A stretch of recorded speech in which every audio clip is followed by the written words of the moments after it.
মেয়েটার সাথে তার এবং গার্জিয়ান তার মা এবং তার কাকার সাথে আমি কথা বললাম। আমি মেয়েটাকে এক্সামিন করলাম, তার টোটাল হিস্ট্রি নিলাম যে ঘটনা কীভাবে ঘটলো এবং পুরো স্টেপ বাই স্টেপ আমি তার কাছে জানতে চেষ্টা করলাম। মেয়েটার নাম হলো সুমারানী দাস এবং অ্যাবাউট 18 বছর বা এরকম হবে আর কি তার বয়স।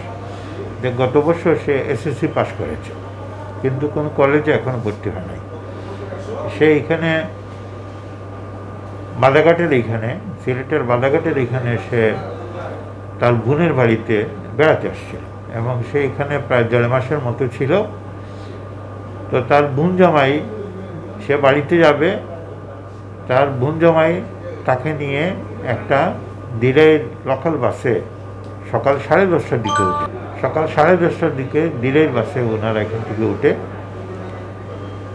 এই মেয়ে কিন্তু এর আগে 2-3 বার একা একা বাসে জার্নি করেছে।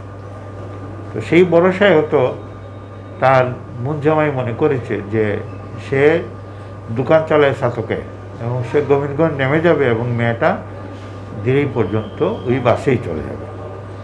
এবং এখানে মনে হচ্ছে আমার যে নামার সময় সে অ্যাটেন্ডেন্ট, গাড়ির সুপারভাইজার এবং ড্রাইভারকে হয়তো বলে দিয়েছে যে মেয়েটা একা যাচ্ছে, তাকে আপনারা দিলেই বাস স্ট্যান্ডে নামায় দেবেন।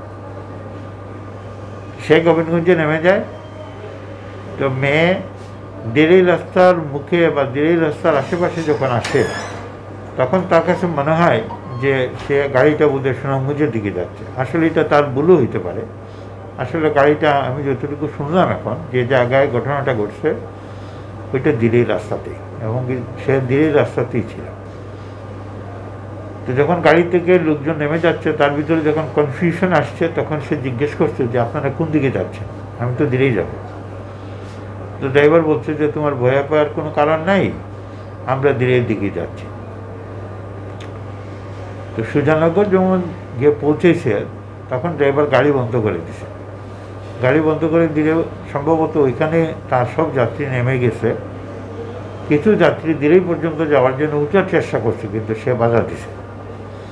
এবং ড্রাইভার সে নিজে তখন ড্রাইভিং সিট ছেড়ে পিছনে চলে আসছে এবং একজন গাড়ির অ্যাটেন্ডেন্ট তখন ড্রাইভিং সিটে গিয়ে বসছে। তো সে মেয়েকে বলছে যে তোমার মোবাইলটা দাও। সে বলছে আমার মোবাইল আপনাকে আমি কেন দেবো?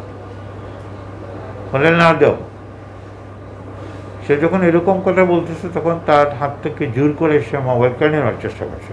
মেয়ে তখন একটু চালাকি করে মোবাইলটা তার ব্যাগের মধ্যে পুরে নিছে এবং একটু বুদ্ধি করে সে যেহেতু সামনের সিটে ছিল, সে দরজার মুখে চলে আসছে আর ড্রাইভার একটু পিছনে চলে গেছে।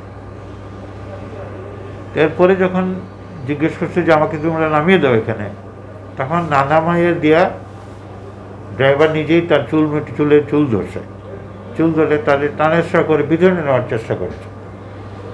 তখন সে কিছুটা চিৎকার দিয়েছে।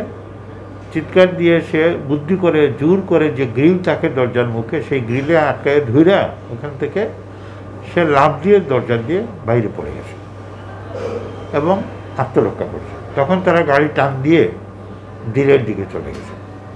তখন ওই এলাকার 2জন যুবক, একজনের নাম মিস্টার শামীম, ও এবং তার সাথে আরেকজন লোক ছিল, যাকে মেয়ে পড়ে গেছে, বাস থেকে পড়ে গেছে, এই বলে তারা কাছে আসছে।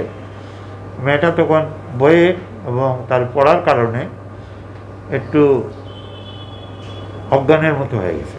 তো তাকে তারা একটু পানি টানি দেওয়ার পরে যখন সে জ্ঞান ফিরে পাইছে, তখন তার কাছ থেকে হয়তো আংশিকভাবে ঘটনাটা শুনছে যে কী করতে চলছে। তারা তখন অভয় নিয়ে তার বাড়িঘরের ঠিকানা নিছে, তার বাড়িঘরের, তার ভাইয়ের, তার বাবার নাম্বার নিছে, নিয়ে টেলিফোন করছে যে আপনারা ওইখানে থাকেন, আমরা তাকে নিয়ে আসতেছি। এরপরে তারা দিলে স্বাস্থ্য কমপ্লেক্সে নিয়ে যায় এবং তার আত্মীয় স্বজনরা সবাই আসে।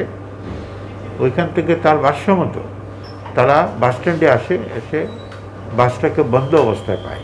খোঁজ নিয়ে জানতে পারে যে বাসের ড্রাইভার তার ব্যাগটা কাউন্টারে জমা দিয়েছে। তখন তারা কাউন্টার থেকে তার ব্যাগটা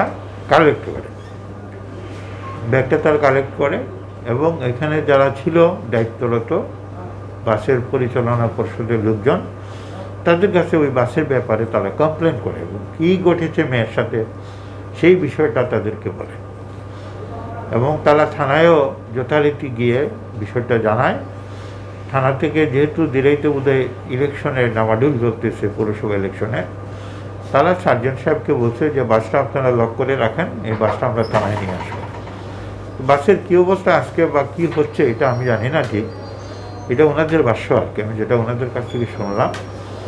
তো পুলিশ সম্ভবত এ ব্যাপারে তারা তাদের যে প্রয়োজনীয় পদক্ষেপ সেটা নিতে চেষ্টা করছে, কিন্তু পুলিশ আমাদের এখানে ওসিসিতে আমাদের হসপিটালের সাথে এখন পর্যন্ত কোনো যোগাযোগ করেনি।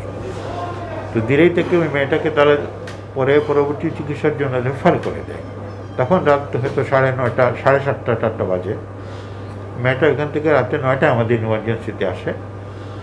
এখানে আসার পরে দিনের কাগজ অনুযায়ী যে ফিজিক্যাল অ্যাসল্ট হিসাবে তাদের এখানে ভর্তি দেওয়া হয়। এই ঘটনাটাও তারা খুলে বলে নাই, তখন ইমার্জেন্সি ডাক্তার সাহেবকে বলে নাই, ওয়ার্ডে গিয়েও তারা বলে নাই। এটা স্বাভাবিক কারণে সামাজিক বিভিন্ন প্রতিবন্ধকতার জন্য একটা ইয়াং মেয়ে, একটা অবিবাহিত মেয়ে, একটা ছাত্রী, স্বাভাবিক কারণেই তো এই বিষয়টা এত খোলামেলা করে বলার বিষয় না। এই জন্য হয়তো তারা প্রাথমিকভাবে এই জিনিসটা করেছেন আর কি। এখন আমার কাছে মেয়েও নিজেও বলছে যে তার সাথে কী হয়েছে এবং আসল ঘটনাটা আমি এখন তাদের কাছ থেকে জেনেছি। মেয়ের এমন কোনো মারাত্মক অসুস্থতা নেই, পড়ে গিয়ে তার মাথায় একটু আঘাত লেগেছে, একটু জায়গা ফুলা আছে মাথার পিছনের দিকে। তো তার সিটি স্ক্যান হয়েছে, এক্সরেও হয়েছে এবং ওইগুলোতে আমি যতটুকু শুনেছি কোনো ধরনের মারাত্মক কোনো ত্রুটি নাই এবং সে সুস্থ আছে, কথাবার্তা বলতেছে স্বাভাবিকভাবে এবং আমার সব প্রশ্নের উত্তর সে খুব সুন্দর করে দিয়েছে এবং পুরো ঘটনাটা সে অবিকৃতভাবে বর্ণনা করেছে। তার সাথে সম্ভ্রমহানি পর্যায় পর্যন্ত পৌঁছায় এরকম কোনো ঘটনা ঘটে নাই, তবে হাত ধরে টানাটানি, তার চুল ধরে টানাটানি এগুলো হয়েছে। এটা সামাজিক একটা অপরাধ এবং এটা অবশ্যই নারী নির্যাতনের পর্যায়ে পড়ে, এতটুকু পর্যন্ত হয়েছে। তো এটাকে আমরা কি ঘটনা ঘটলো কি ঘটলো না বা তদন্তে কি আসবে কি আসলো না এটাতে না গিয়ে তার সাথে মানবীয় আচরণ করা হয় না, এটা অমানবিক একটা আচরণ করা হয়েছে এবং যেটা করেছে যারা, তারা পশুর মতো, নরপশুর মতো আচরণ করেছে। মেয়েটি তার বুদ্ধিমত্তার জন্য, সাহসের জন্য এবং তাকে নিজেকে সেভ করার জন্য চেষ্টা করে, বুদ্ধি করে সে নিজেকে আত্মরক্ষা করেছে। আমি তাকে ধন্যবাদ জানিয়েছি এই জন্য যে তোমার এই মাথায় যে এই সময়ে বুদ্ধি এসেছিল, এই জন্য তোমাকে ধন্যবাদ। কারণ সে এটা না করলে হয়তো যে কোনো ধরনের বিপদের সম্মুখীন, আরও গভীর কোনো বিপদে সে পড়তে পারত। এখন সে ভালো আছে। আমরা তাকে নিউরোসার্জারি বিভাগে সে যেহেতু ভর্তি ছিল, আমরা তাকে এখন আমাদের ওয়ান স্টপ ক্রাইসিস সেন্টার সেখানে আমরা নিয়ে আসব, এসে তাকে আমরা মেন্টালি কাউন্সেলিং করব এবং এখানে তার এখন চিকিৎসা চলবে যতক্ষণ না সে স্বাভাবিক হয়।